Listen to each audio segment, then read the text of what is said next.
It was a bright morning in New York City, and the atmosphere on the set of The View was buzzing as usual. The studio lights reflected off the sleek set, casting a glow on the familiar panel of hosts. Everyone was preparing for a discussion that promised to be lively, but no one could have predicted just how heated it would get. Sydney Sweeney, the rising star known for her bold fashion choices and unapologetic honesty, was scheduled to appear as a guest to talk about her latest film. But as the cameras rolled and the show began, the topic quickly shifted. One of the hosts, a veteran journalist with a reputation for sharp questioning, brought up Sydney's recent jeans advertisement, a campaign that had sparked widespread discussion on social media for its provocative imagery. Sydney, seated confidently, listened patiently as the first question came. "Sydney, some viewers have raised concerns about your latest jeans ad. Critics say it sends the wrong message to young women. How do you respond to that?" Sydney's expression remained calm, but her eyes flashed with a hint of irritation.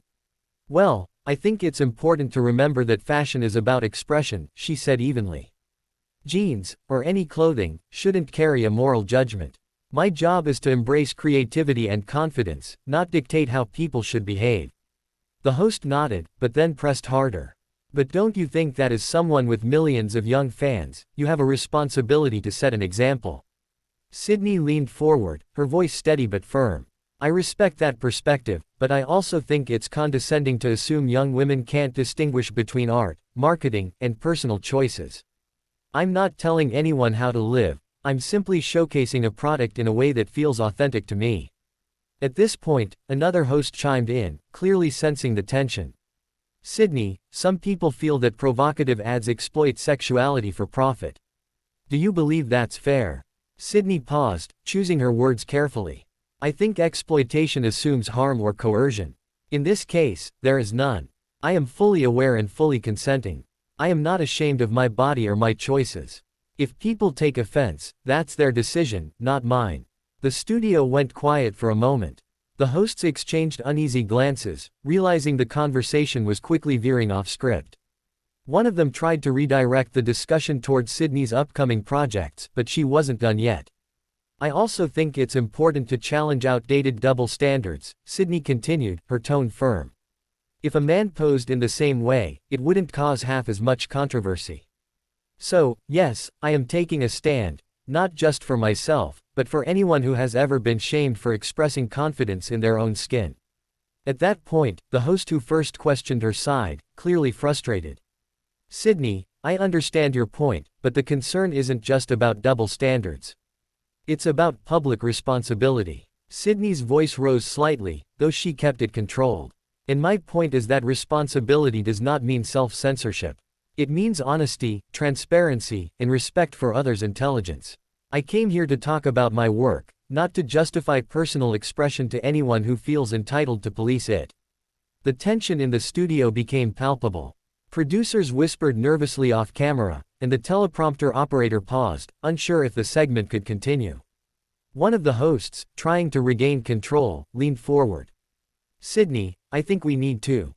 Before the sentence could finish, Sydney stood up. "No, I think you need to listen.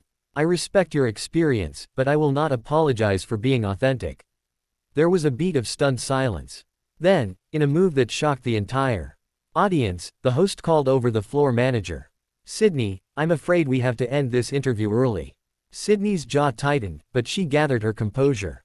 "If that's the choice, then so be it. I have nothing further to say to people unwilling to hear me." Within minutes, the cameras cut to a commercial break. Backstage, producers were scrambling, but Sydney walked out of the studio with her head held high. Social media immediately exploded. Clips of the confrontation went viral, with hashtags praising her bravery and others criticizing her defiance. Analysts debated endlessly about celebrity responsibility versus personal expression, and news outlets ran stories speculating about whether Sydney would return to the show in the future. Meanwhile, Sydney's manager released a statement emphasizing her right to self-expression and the importance of challenging societal double standards. Fans flooded her social media with support, sharing stories of how they felt empowered by her stand. By the end of the day, it was clear that the incident would be remembered not just as a television clash, but as a cultural moment, one that sparked discussion about autonomy, media responsibility, and the boundaries of celebrity influence. And while Sydney may have been kicked off The View, she had, in her own way, made her message impossible to ignore. The morning after the fiery confrontation, New York City woke up to headlines screaming Sydney Sweeney's name. News outlets ran rolling coverage of the incident, highlighting the rare moment when a young star refused to back down on live television. Talk shows replayed the clip on loop, dissecting every word, every gesture, every flash of defiance in her eyes. Backstage at The View, producers were still in damage control mode. Meetings were held, emails were sent, and calls to advertisers were made. The network knew that while some viewers were outraged, millions more were talking about the incident. Ratings were about to spike, but at what cost? Meanwhile, Sydney was having breakfast in her downtown apartment, scrolling through her phone. The responses were overwhelming. Supportive messages from fans around the world, interviews requested by magazines, and even a few tweets from fellow celebrities praising her courage. One message, however, caught her eye, a direct note from the creative director of the Jeans campaign that had started it all. "Sydney," it read, "your stance yesterday was incredible. You've sparked a conversation we couldn't have imagined. Let's talk about turning this into something positive." A week later, Sydney appeared on a different morning show, this time under much more controlled conditions. She was calm, poised, and unapologetically herself. The host, careful not to push too far, asked, "Sydney, after last week's confrontation, do you feel differently about public responsibility?" Sydney smiled, a hint of mischief in her eyes. "Not at all. If anything, I feel more responsible for being honest. Authenticity is powerful. If people can't handle it, that's on them, not me." Social media continued to erupt. Influencers, journalists, and fans created memes, write-ups, and commentaries celebrating her refusal to bow to public pressure. In a surprising twist, the jeans brand she'd promoted saw a sudden surge in interest. Their campaign, previously criticized, now became a symbol of empowerment for young women worldwide. However, not all responses were positive. Critics accused Sydney of being arrogant, reckless, or attention-seeking. Talk show hosts debated endlessly about celebrity influence and the potential impact of provocative ads on impressionable audiences. Some advertisers expressed concern, while others quietly celebrated the publicity. Sydney's stance had polarized the conversation, and that very polarization only made her more relevant. Then came the unexpected invitation. The original host of The View reached out, publicly stating that they wanted Sydney back for a follow-up interview, but on their terms. Sydney, aware of her rising power and influence, negotiated conditions that ensured she could speak freely without interruption. Her request was simple: respect, honesty, and no attempts to manipulate her words. The day of the return show arrived. Cameras rolled, and the tension was palpable. But Sydney, having already weathered the storm, was composed, confident, and charismatic. She answered every question with thoughtfulness, balancing assertiveness with charm. By the end of the interview, the audience erupted into applause, and even the skeptical host seemed impressed by her poise. The incident, initially seen as a clash, had evolved into a defining moment in Sydney's career.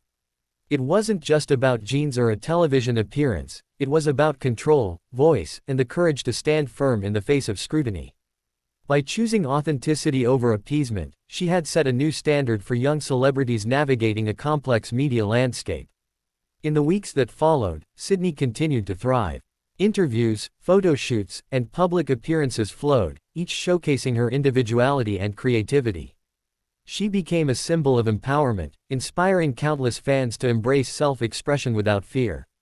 And while the clash on The View had sparked controversy, it ultimately cemented her reputation as a fearless, independent voice in an industry often dominated by conformity. Sydney Sweeney had been kicked off a show, but she returned stronger, louder, and unapologetically herself. And for anyone watching, it was clear, this was just the beginning of a story that would resonate far beyond the confines of television.